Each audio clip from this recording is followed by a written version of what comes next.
It's Ash from SuperVideos back for another video for The Last of Us on HBO. On this video, we're going to be taking a look at the Spores potentially returning in Season 2 of the TV adaptation, and whether that's a good thing or a bad thing. So stay tuned, we'll be right back to break this down.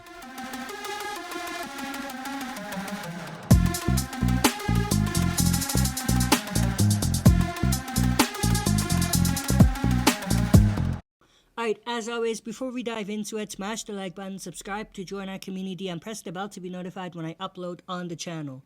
With that said, let's dive right into it. So of course, it was pretty recent where the announcement came that the TV adaptation is not going to feature the Spores, which we saw in The Last of Us video game, and they're being replaced by these tendrils that we obviously did see in the premiere episode. And obviously when that was first announced, a lot of people were disappointed about that, and it kind of received a backlash that I don't think that the writers necessarily expected. Now, I already did a couple of videos talking about why the spores are important and how these spores are not only an added layer of how the infection is going to be spreading, but it's also an aspect to the story that makes the story quite interesting. Because when we think about Ellie's condition in the video game, particularly in part 2, the fact that you have to wear masks when there are spores was something that Ellie used to her advantage, and at the same time, it was something that could give away her identity. And that actually worked quite nicely with certain stories where Ellie had to come clean about being immune, specifically with the scenes with her and Dina. And I think, like I've said before in my previous videos, if you take that away from the story, it's going to take away some of the more interesting and exciting aspects of the story. Now, obviously, the spores are a thing in part 1, but they're not story-changing aspects of the story. But in part 2, they actually do impact the story in some ways. One of those instances, like I said, is with Dina and Ellie. But there are also parts of the game where Ellie is using this to her advantage when fighting against Abby in part 2 of the game. Removing that aspect of the story wasn't a smart decision.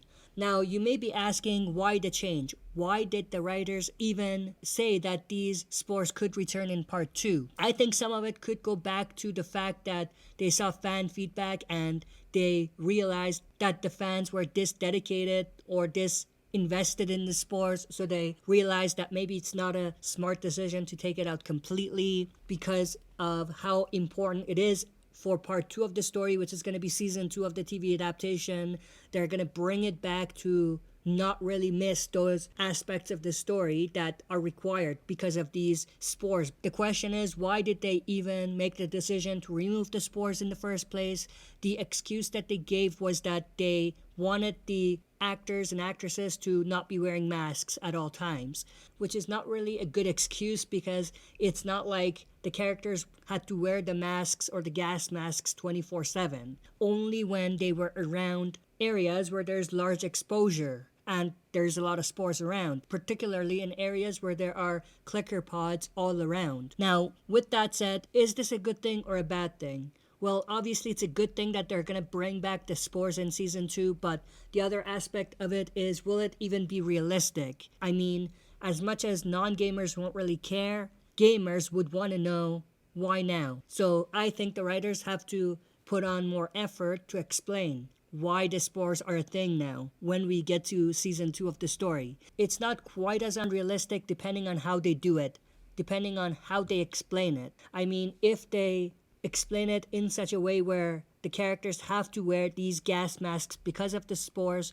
when there are dozens and dozens of clicker pods around, then it would sort of be a good, safe explanation as far as why it wasn't needed initially. But now it is needed. And I feel like depending on how they explain it, it could actually work better in the story, because if you think about it, they are going further and further and further into areas that haven't been explored before, or areas where not a lot of survivors have gone to for a long time. And this is more relevant in part 2 because in part 1, even though we do see them travel across the United States, they don't particularly go to these one-off areas where not a lot of survivors have been to, you know what I mean? Which is definitely the case in part 2, particularly when they go to ground zero of where the infection kind of started in the United States. If I remember right, it was in one of the hospitals in Seattle in part 2.